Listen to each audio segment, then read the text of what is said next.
Argentina is a land of stunning beauty, endless pampas, rugged mountains, and bustling cities. But even in a country so vibrant, there are places that slip through the cracks of time and reason.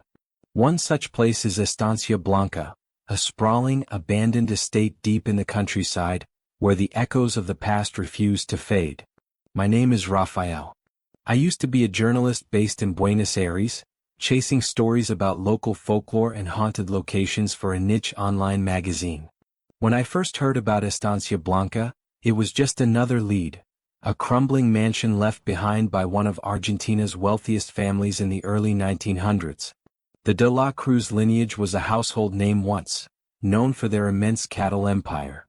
But by 1920, the family vanished without a trace, leaving behind only the rumors of madness, betrayal, and an unspoken curse. I thought it would be a typical piece. Visit the site, take some photos, dig up old records, and weave it into a spooky narrative. I had no idea what I was walking into.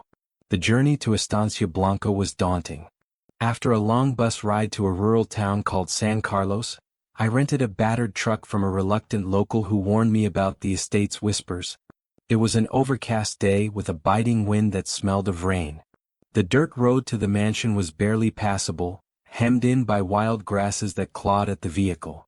After an hour of driving, the first sight of Estancia Blanca stopped me cold. The mansion rose out of the pampas like a skeletal hand clawing at the sky. Its once white facade was gray with decay, ivy strangling its walls. The windows, dark and hollow, seemed to watch me as I approached.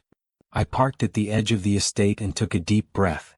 The air was heavy as if the land itself was holding its breath. The main door creaked ominously as I pushed it open, revealing a grand foyer choked with dust and cobwebs. A massive chandelier hung precariously from the ceiling, its crystals clouded and dull.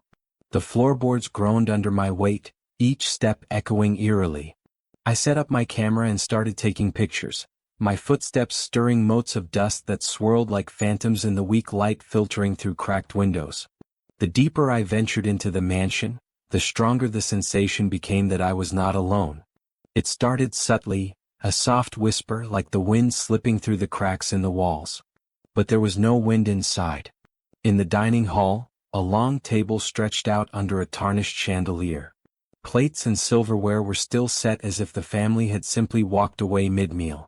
A rotted turkey carcass sat at the center, its bones picked clean by time. A low guttural sound made me freeze. It was faint, coming from the far end of the room. "Hola?"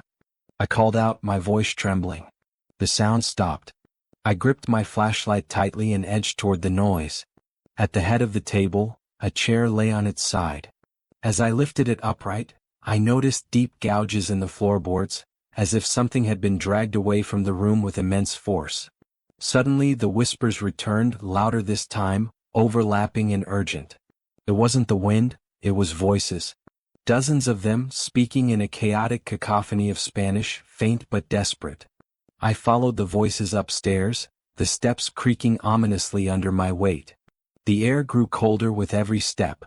On the landing, I noticed a series of portraits lining the wall. The De la Cruz family stared back at me with hollow eyes. In the final painting, the patriarch, Manuel de la Cruz, stood beside his wife and children. But something was wrong. Their faces seemed to shift as I stared at them, their expressions turning grim and accusatory. I backed away, heart pounding, and the whispers intensified. A sudden crash echoed from one of the rooms. I sprinted toward the noise, bursting into what must have been a bedroom. The bed was massive, its canopy shredded. A broken mirror leaned against the wall, its jagged shards glinting ominously. In the reflection, I saw movement behind me, a shadow that darted out of sight before I could turn around. The whispers turned into faint cries as I descended into the basement.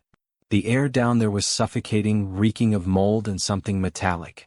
My flashlight flickered as I reached the bottom, illuminating a series of iron rings embedded in the walls. Chains dangled from them, their ends rusted but sharp. I snapped photos quickly, my unease growing. As the camera's flash illuminated the room, I noticed something scratched into the stone wall. "Nunca saldrás, you will never leave." The whispering voices crescendoed into anguished screams, and I stumbled backward, dropping my flashlight. In the sudden darkness, I felt the air shift as if something large and unseen was moving closer. A hand, or what felt like one, brushed my shoulder. I spun around, heart hammering, and bolted up the stairs. In the foyer, the mansion seemed alive with sound. Footsteps echoing from the upper floors, doors creaking open and slamming shut. The whispers followed me, growing louder, more frenzied. I reached the front door and yanked it open, only to find an impenetrable wall of darkness beyond. The world outside the mansion was gone, replaced by a void that seemed to stretch into eternity. Panicked, I turned back into the house.